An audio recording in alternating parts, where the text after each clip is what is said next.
Hey, this is Patrick Ryan with another behind the scenes of a Realtor. So what we try to do with every client is save them time, effort, money.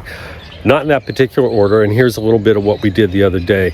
Set up an appointment with the water district for a home inspection, worked on a home insurance referral for a client, reviewed documents and disclosures for a client, negotiated a possible backup offer for one of our listings with a buyer's agent, strategized with a client for possible purchase of home furnishings, went on broker tour to see any new listings that are on the market, strategized with a client for possible credit request repair, previewed a home for a client who's out of town, sent documents and disclosures to a client for signature, did a market review to see what's new on the market, what's pending, what's contingent, took my dog for a walk, took my son to school, went for a walk myself, and worked out.